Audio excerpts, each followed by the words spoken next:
Hey everyone, my name's Kuzma, and I came across a creepy story about a guy who inherited a guardian angel without ever wanting one.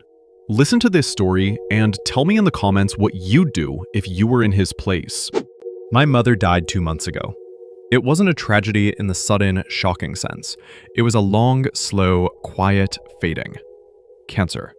We had years to prepare, but you're never really prepared. The last week was spent in a sterile, beige-colored hospice room that smelled of bleach and quiet finality. I sat by her bed, holding her thin, papery hand, just watching her breathe. She was at peace with it. That was the strangest, most difficult part.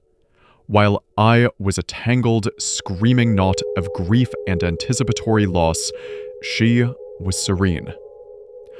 On her last day, when her breathing was shallow and her voice was a dry, rustling whisper, she pulled me close. Her eyes, which had been cloudy and distant, were suddenly crystal clear. "Don't be sad, my love," she whispered, a faint, tired smile on her lips.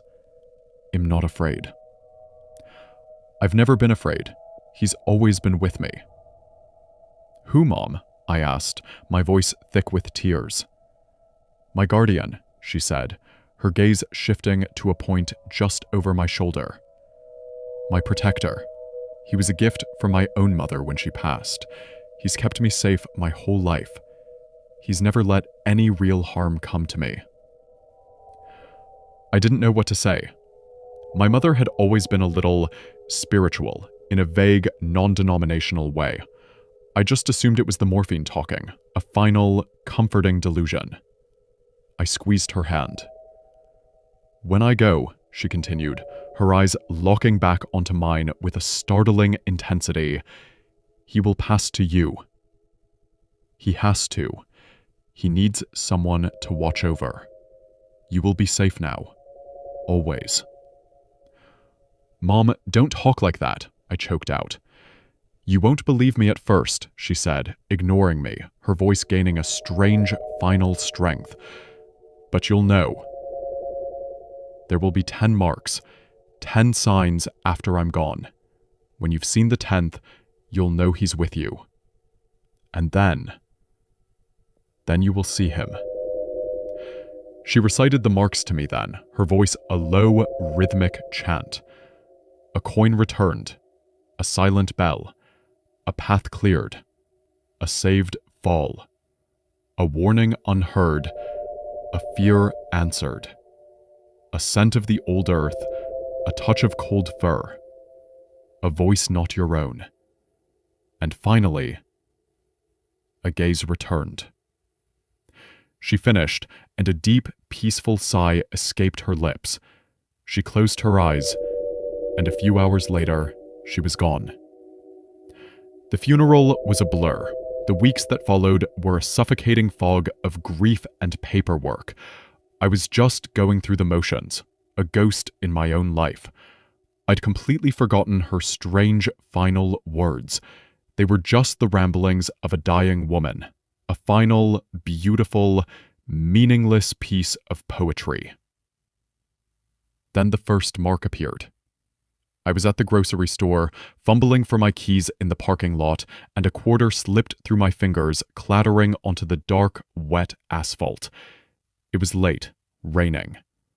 I looked for a minute, but it was gone, probably rolled under the car. I sighed, wrote it off, and drove home.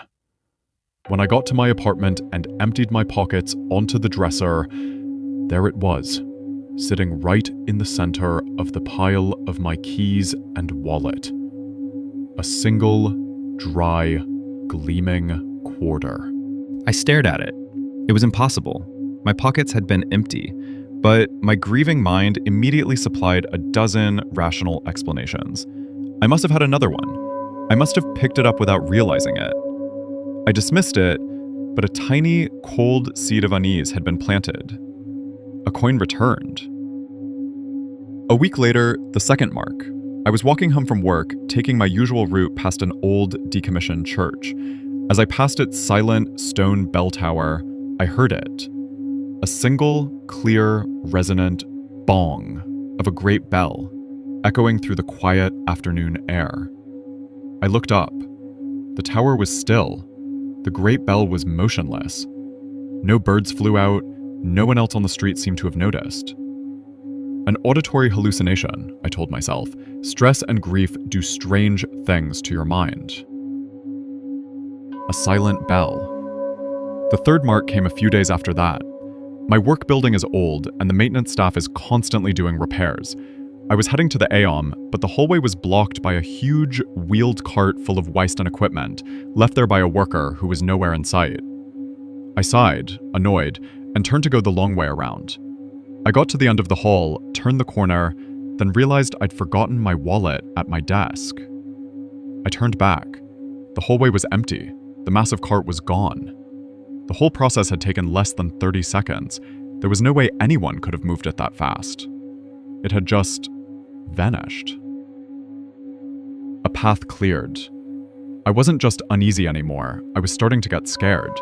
These could not be just coincidences. They were too specific, too perfectly aligned with my mother's strange prophecy.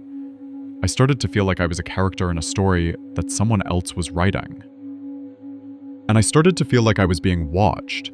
It was a constant, low-grade, prickling sensation on the back of my neck. I'd be in my apartment, and I'd feel a sudden, intense pressure, as if someone had just walked into the room. I'd spin around, my heart pounding, but there was never anyone there. I started seeing things too, flickers of movement at the very edge of my vision. A shadow in a doorway that was a little too tall, a little too dark. When I turned to look, it would be gone. Mark number 4 happened a week later. I was clumsy with grief, not paying attention. I was walking down the stairs to my apartment's lobby. I missed a step, and I pitched forward. I remember the sickening, weightless lurch, the flash of the hard, tile floor rushing up to meet me. I braced for the impact, for the crack of bone. But it never came. I just stopped, a foot from the ground, suspended in midair for a split second, as if an invisible, powerful hand had caught me by the chest. Then I was set down, gently, on my feet. I stood there, trembling in the empty, silent stairwell. A saved fall. The 5th and 6th marks came in quick succession, like a 1-2 punch from this invisible force that was now ordering my life. I was about to get on an elevator at a shopping mall when I felt a sudden, inexplicable wave of pure dread, a silent, internal scream telling me, "Do not get in." It hesitated and let the doors close without me. A moment later, the lights on the floor indicator went dark, and a loud, grinding screech echoed down the elevator shaft, followed by the distant sound of the alarm bell ringing. A warning, unheard. That same evening, I was walking home through the park. A large, barking dog, off its leash, came bounding towards me, its teeth bared. I froze, a jolt of pure, primal fear shooting through me. The dog was a foot away, ready to leap, when it suddenly stopped. It let out a high-pitched, terrified yelp, tucked its tail between its legs, and fled, as if it had seen something standing right behind me. A fear answered. I was 6 marks in, and my life was no longer my own. I was being guided, protected, manipulated by an unseen, unknowable force. The feeling of being watched was a certainty now. I began to see it more clearly, though never directly. In the reflection of my dark TV screen, I'd see a shape standing in the room behind me. It was tall, stooped like an old man, with arms that were too long, their hands almost touching the floor. In the reflection of a shop window as I walked by, I'd see it, a dark, hulking shape, following a few paces behind me, always keeping to the shadows. The 7th and 8th marks brought it closer, from a visual presence to a physical one. I started to notice a strange smell in my apartment, a smell that would come and go without reason. It was a heavy, musky animal scent, the smell of damp, rich earth and something else, something like wet fur, a scent of the old earth. One night, I was lying in bed, the lights on, my nerves a raw, jangled mess. I was drifting in that gray space before sleep when I felt something brush against my outstretched hand. It was a coarse, bristly feeling, like touching a thick, wiry animal pelt. I snatched my hand back with a choked cry, my heart exploding in my chest. I was alone in the room. There was nothing there. A touch of cold fur. I was 9 marks in. The terror was a constant companion now. I knew the 10th mark was coming, and I knew that with it would come the final, terrible reveal. I didn't know what I was more afraid of, the waiting or the seeing. The 9th mark came last night. I had finally managed to fall into a fitful, exhausted sleep. I was woken up, but by a voice, a low, guttural, wet sound whispered directly into my ear. It wasn't a language I knew, but I felt the meaning of the sound in my bones. It was a word that meant mine. A voice not your own. I spent the rest of the night huddled in a corner of my living room, clutching a baseball bat, watching the shadows, waiting for the dawn. Tonight, I knew it would end. The final mark. I sat on my couch, the TV off, all the lights in my apartment blazing. The feeling of the presence in the room was overwhelming. It was a physical pressure, a thickness in the air. The musky animal scent was overpowering. I could feel it, just there, in the dark hallway that led to my bedroom. Waiting. I don't know what came over me. Maybe it was a year of grief. Maybe it was weeks of mounting terror. But I was done being scared. I was done being the victim in this ghost story. I needed to see it. I needed to face it. "Okay," I said, my voice a shaking, defiant whisper to the empty air. "I know you're here. Show yourself." The air in the hallway seemed to shimmer, to darken. A shape began to resolve itself out of the gloom. At first, it was the familiar, stooped silhouette of an old man. It was tall, maybe 7 feet, even with its hunched posture. Its arms were long, the gnarled, 3-jointed fingers of its hands brushing against the floorboards. Its body was covered in a thick, matted, greasy black fur. And then it lifted its head, and I saw its face.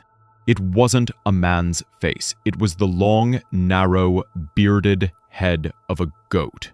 Its horns were thick and curved, spiraling back from its narrow skull. But the worst part, the part that finally, completely broke my mind, was its eyes. They weren't the dumb, placid eyes of a farm animal. They were a pair of intelligent, ancient, and utterly malevolent yellow eyes, the pupils horizontal slits like a serpent's, and they were looking directly at me. A gaze returned. The 10th mark, the final sign. My mother's guardian angel. I didn't scream. The sound was trapped in my throat, a solid, immovable ball of pure terror. We just stared at each other for an eternity across the 20 feet of my brightly lit living room. And in its ancient yellow eyes, I saw it. The same serene, peaceful, knowing look my mother had on her face when she died. It is my protector, my guardian. It has been with me, a silent, unseen shadow for the past 2 months. It cleared the path for me. It saved me from the fall. It frightened away the dog. And now that I have seen it, it no longer feels the need to hide. I am writing this now from my desk. The sun has come up, but it has brought no comfort. Because it's still here. It's standing in the corner of my room, by the door. Its stooped, hairy form a black hole in the morning light. It hasn't moved. It just watches. My mother's final words echo in my head. I've never been afraid. He's always been with me. What do? How do you escape a guardian angel? How do you run from a protector that will never, ever let any harm come to you, but whose very presence is a fate worse than death?